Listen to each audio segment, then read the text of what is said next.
जय माता की दोस्तों, आज मैं बताऊंगी करवा चौथ की व्रत कथा कि करवा चौथ की व्रत कथा आपको कैसे सुननी चाहिए। तो ये हमने यहाँ पर जो पूजा का सारा सामान हमारा तैयार हो गया। अब मैं बताऊंगी आपको पूजा की व्रत कथा। यह व्रत कार्तिक कृष्ण पक्ष की चतुर्थी को करवा चौथ कहते हैं। इसमें गणेश जी का पूजन करते हैं और इस पूजन के में दान दक्षिणा आदि किए जाते हैं। और इसमें गेहूं के जो ये 2 करवे हैं, ये गेहूं के भरे जाते हैं और इसमें हम गेहूं के 2 करवे भरकर अपने पुत्र की लंबी उम्र के लिए यह व्रत करते हैं और चंद्रमा को आराध्य देकर यह व्रत पूर्ण किया जाता है। एक इसकी कहानी आप किसी भी तरीके से पढ़ सकते हैं, इसमें किताब भी आती है और इस कहानी को सादे तरीके से कोई आदमी वैसे ही बोल देता है। जैसे कार्तिक वेदी में 4 करवा चौथ कहते हैं। इसमें गणेश जी की पूजा की जाती है। इसे सुहागिन स्त्री अपने पति की लंबी आयु के लिए करती है। प्राचीन काल में दृढ़ नामक ब्राह्मण की 7 पुत्री और पुत्र थे। एक वीरवती नाम की कन्या थी। वीरवती प्रथम बार करवा चौथ का व्रत रही थी और भूखी व्याकुल मूर्छित होकर पृथ्वी पर गिर पड़ी।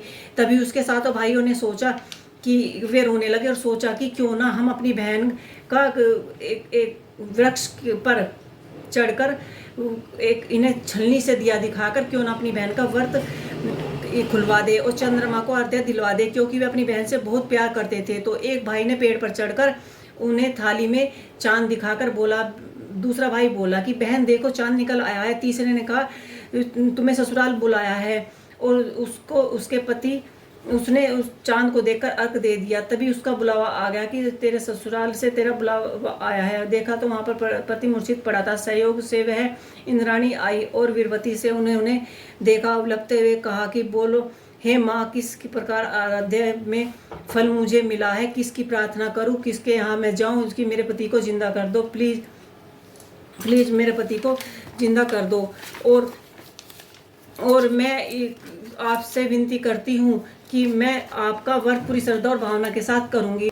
उन्होंने बहुत खूब उजमन किए और व्रत रखा और राजा का लड़का ठीक हो गया। और वह बोली कि मैं बहुत ही सोया। वह बोली सोए नहीं, 12 महीने हो गए हैं तेरी सेवा करते करते। फिर उसने चौथे माता का उजमन अच्छी तरह से किया और उन्होंने चौथी माता के कहानी सुनी और उजमन करने लगी। वह तो दोनों चौपड़ खेलने लगे और इतने में ही बांदी तेल की पत्नी और गुड़ की डली लेकर आई और बोली। दोनों को देखते ही कहने लगी कि सास से जाकर बोलूंगी कि महलों में खूब रौनक हो रही है और बहू चौपड़ सारे खेल रहे हैं।